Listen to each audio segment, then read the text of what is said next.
Who is your real client? Is it everyone? Must we take the good clients with the bad? This is the head trash we all have floating around up there, and we come by it honestly because it's been beaten into a lot of our heads over the years that you need to keep everyone happy, right? The customer's always right, right? Wrong. I like to think more of it like this. The right customer is always right. There is a difference. But first, if after you've watched this video you found it helpful, please like and comment. This will help me get this stuff out to more small business owners. Also, make sure you're subscribed and notified. And if you're not a Swain client, book a call. I'd like to do something about that. Okay, so why is it important to attract the right customer to our business? The right customer believes in your product or service. Their purpose is aligned with yours. They get it. And because they got it, they don't mind advocating for it. They don't mind paying for it, even a premium for it. They don't tend to complain because their expectations are aligned with what you're delivering. They're a joy to serve. They proudly tote your product around, or they offer compliments or gratitude for the service they receive. They leave us feeling energized, like we actually have more energy after serving them than we had before. We profit from the relationship in all ways, don't we? It is for these ideal clients that we do this. Now, I want you to think about the clients or customers that you have that aren't ideal. Now, I've been doing this a long time, and I know you have them. Everyone does. Even me, even though I coach people on this stuff. Why aren't they ideal? Do they eat up a lot of our time, energy, and money? Do they go out in public and rave about us, or do they complain? How do we feel when we serve them? Energized? No, we feel depleted, don't we? They make us want to go home and nap in the fetal position, don't they? Here's the big question. Are we left with enough energy to really bring it for the customers that we truly exist for? No. And let's get real raw here. They make us less profitable, period. Now, in a future video, I'll show you an exercise you can go through to help get things back on track with your client base. But prospectively, if you're new to this business thing, then what I like to do is help you visualize your ideal client in what we call a client avatar. And this can help us to really get to know who they are, to pretty much build a picture in your head of generally what they look like, how they behave, what stage of life they might be in, and what income bracket they might be in. And I know when I say it like this, you might be thinking there's sort of a non-inclusive air to what I'm saying, but it's not that at all. We're just trying to take a pragmatic look at the profiling around who actually uses our product and services in a purposely aligned way. And knowing this helps us target these people. If you know who they are, then we can learn where they hang out, what they read, what they care about, and everything under the sun you can imagine. And if we know this, then we can be where they are and attract them.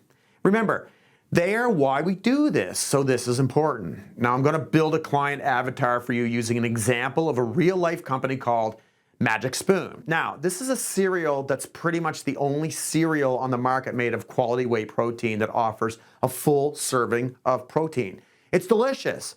It tastes like cereal from our childhood, like Fruit Loops. It's healthy, and it ain't cheap.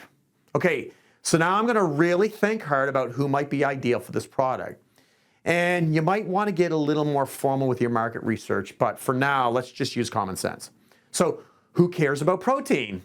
Well, we all should care because it's the building blocks that make up our muscles. But who really thinks about protein a lot? Well, generally fitness people. People that want to hit daily targets for their protein intake. You know, likely bodybuilders, for example. But let's keep going because I don't think stopping at bodybuilders is the right idea for this client. What else do we know about the product? Well, it's easy, right? It's a bowl of cereal that quickly gives the customer a serving size of the protein, which means they don't have to take the time to cook a big breakfast or make a shake. They can just dump it in a bowl with some milk. Now, who's too busy to cook breakfast? Professionals. Okay, so now we have professionals that care about their health. Okay, what else? This stuff is expensive, right? So our customers likely going to have a higher discretionary income, right? Not always, but ideally, yes, because we want them to be long-term clients that can afford the product. Okay, so if we keep going, we're starting to get a picture in our head of what this customer looks like, right? Now, we might imagine that if this professional cares about their health, then they might have children that they think this cereal will be great for. So now we're selling to a whole family versus just one member. You see? Can you see that avatar in your head? Now, their face might be a bit blurry, but I'm guessing you might be seeing a sharp-dressed, fit gentleman or woman wearing a suit or a suit dress in their mid-30s, and there's your avatar. They're busy and on the move. They make good money in their careers, and they care about their health and their children's health. And they know their children will eat the cereal because it's good. They're not worried about the price because money is not an issue with this couple. Now, where might we market to these people? Fitness podcasts and fitness magazines, maybe some parenting-oriented content stuff, maybe on the commuter subway. Where are they hanging out? Higher-end gyms, tennis clubs. How should the packaging look? Maybe a little playful with a balance of seriousness, to keep the kids interested, but making sure our ideal clients, the parents, feel like they're doing something good for their bodies. Where do we want to place this product in the grocery store? Do we want it in the cereal aisle or the health food section? You see, having this picture of our avatar in our heads helps us to make better decisions on how to attract your ideal client, how to make it easier for them to find us. It also helps us to see who we don't want to attract. It helps us to see who our real competitors are.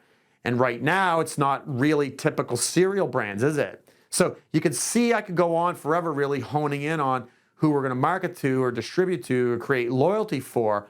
But the point is, a business owner that has a true understanding of this will find it so much easier to run their businesses. Your customers will energize you because you can predict their behavior so much more and you can cater to it.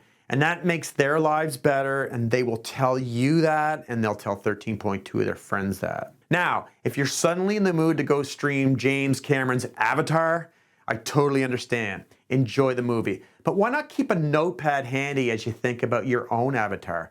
Until next time.